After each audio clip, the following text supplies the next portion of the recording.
I think that track saws are highly overrated. Now, I know I'm going to get myself in trouble with some people for saying that, but give me a minute and let me explain to you why. See, I've been working in woodworking for over 50 years now.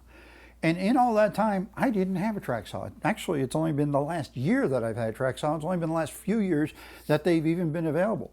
Festool came out with a track saw, and for a while they were the only one out there. It's only been in probably the last 6 months, maybe 8 months, that other companies were coming out with track saws. So now you see them all over the place, you know, and people talk about it, and it's like it's the you have to have it tool. Well, I'm not sure you do have to have it, okay? Now, again, I'm not saying it's a bad tool. There's some really great things about it. There are a few places I can see where the track saw is the ideal saw to use, such as if you're making a large live edge table and you got to trim that end off, yeah, that's probably a good tool for that, okay? There are places like that. But it's been touted predominantly as for cutting down or breaking down sheets of plywood and other large material like that. I don't think you've got to have one to do that. As I said, as you can see, I've got a track saw here. I've used it 3 whole times, and it's done a great job for me when I've used it.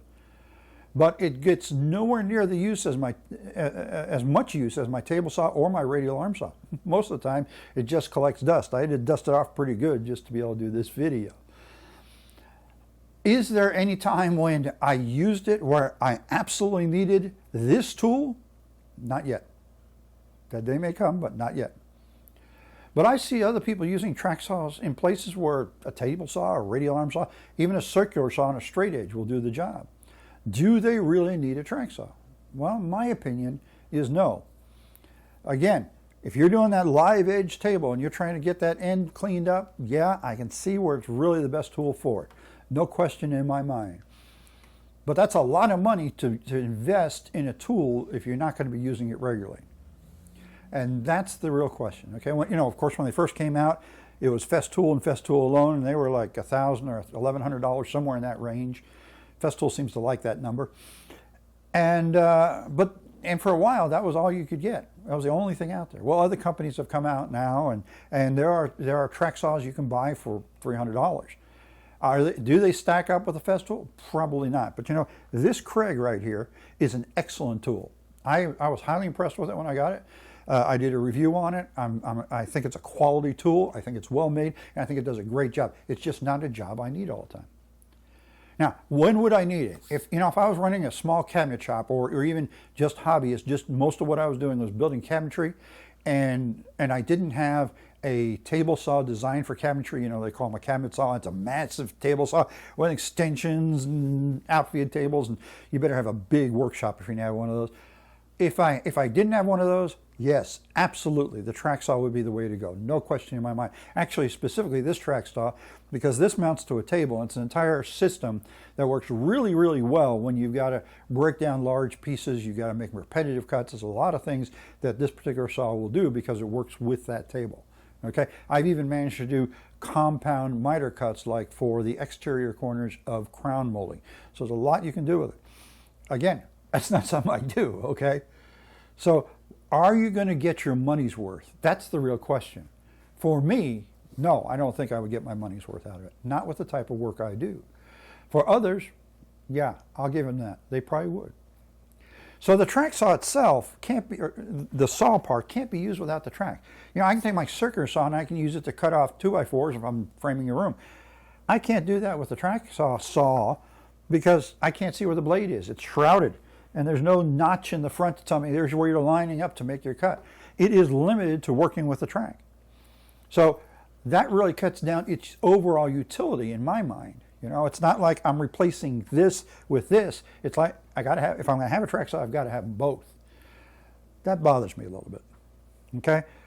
Yes, again, it's a good tool, but it's not giving me a lot of value with the kind of work I do. What do? I make small trinkets, I make Christmas presents, I make furniture. I don't make a lot of cabinetry where I would really use it. I don't break down a lot of sheets of plywood. But that brings me to the question, okay, if you don't have a track saw, how do you break down sheets of plywood? Well, you know, I've broken down sheets of plywood for 50 years. For a long time, my early years of woodworking, a lot of what I did was with plywood. How did I break it down? Well, I either broke it down with a circular saw or with a table saw. Now, let me just say this. Breaking down a sheet of plywood on a table saw, especially a small table saw, is not fun, and I don't recommend it to anybody. I'd much rather break it down with a circular saw, and then if I need to clean up the edge, if I need to get myself dimensionally perfect, go to the table saw with something that's broken down, not with a 4x8 sheet, okay? And so that's something I've had to do through the years, is break down sheets of plywood. How have I done that? Well, at first I tried freehanding it, and yeah, that didn't work real well. It's not real straight. And then I bought this. This is called the borer bar. I don't even know if you can get these anymore.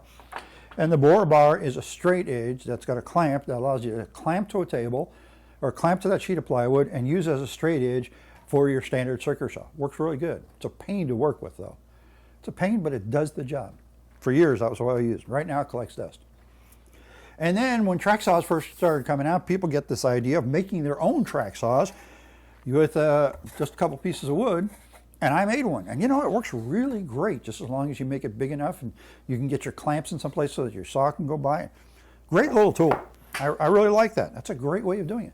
But you know what I've really used the most, say, in the last decade, is this right here.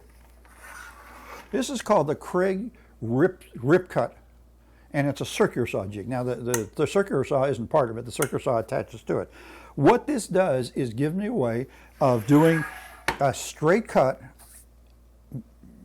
gauging off the edge of a sheet of plywood, so I can cut, say, a 2-foot wide strip, I can cut a 3-foot wide strip, I can cut whatever up to 2 feet wide, okay? I can't do that. If I need to do that 3 foot, I gotta cut a foot off the other side.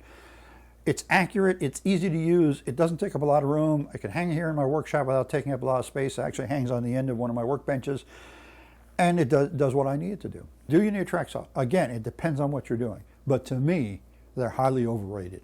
If you don't need a track saw, don't put it on your have to buy list. Maybe put it on a, yeah, I might like to have it, but you don't have to have it.